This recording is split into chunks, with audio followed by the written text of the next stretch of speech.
Hello, ça a été pour moi un de ces projets que l'on voit naître au fur et à mesure des jours. Vous savez, il arrive parfois des idées comme ça qui vous viennent un matin et qui ont été le fruit en fait d'une vie finalement, d'une réflexion. Et pour moi, Kerio, c'était un projet qui est né justement d'une période de ma vie qui avait besoin de justement se transformer en quelque chose afin de lui donner sens.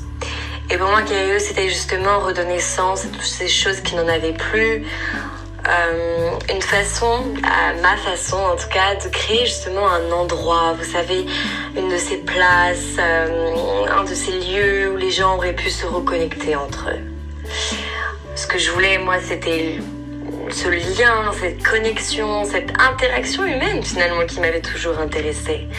Cette chose qui faisait qu'on était humain en tant qu'individu, en tant que participant dans une société, en tant que communauté, en tant qu'espèce humaine, l'humain dans sa globalité.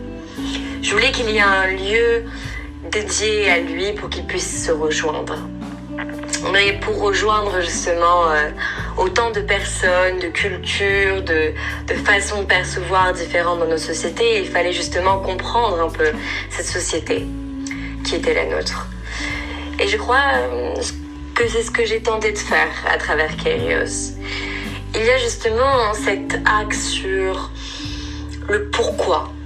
Vous savez, avec mes collègues, on en a beaucoup discuté. Et d'ailleurs, j'espère que vous verrez ça dans le prochain des épisodes.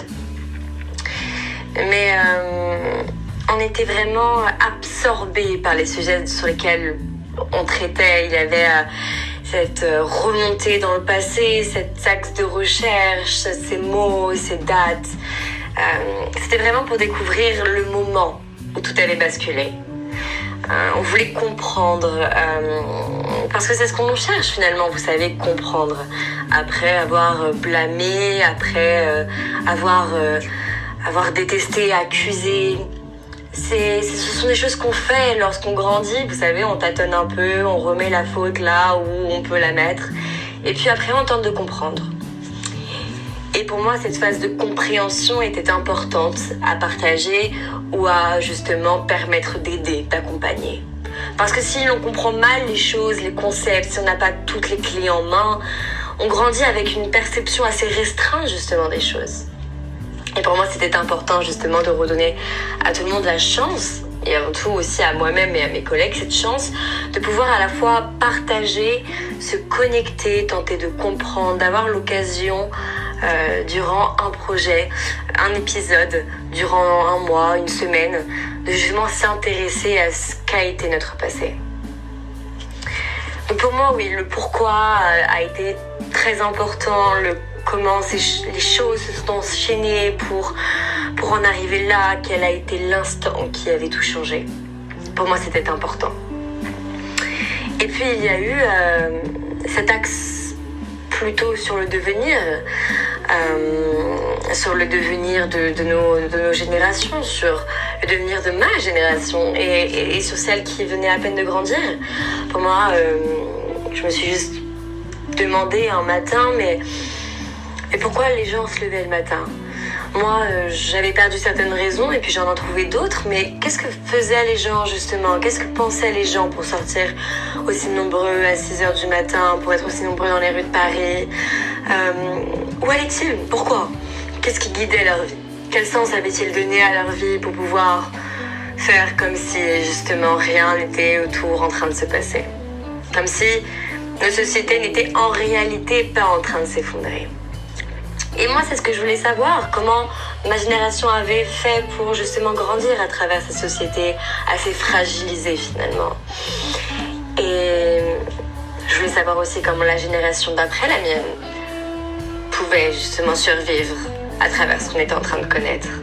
Parce qu'on était arrivé dans une société, dans un moment de notre vie où croire, rêver étaient des mots... étaient des mots tout simplement irréalistes. C'était à donner à ceux qui étaient trop fous, vous savez, pour avoir les pieds sur terre. C'était plus quelque chose de normal. On est arrivé dans une société qui nous laisse qui ne donne plus justement cette opportunité et cette chance de rêver. On n'a plus de quoi rêver aujourd'hui par tout ce qui nous entoure, tout ce que le monde nous partage, nous fait voir. Il n'y avait plus cette chance-là de pouvoir croire. Et pourtant, il en faut aussi un peu de la croyance pour survivre de nos jours.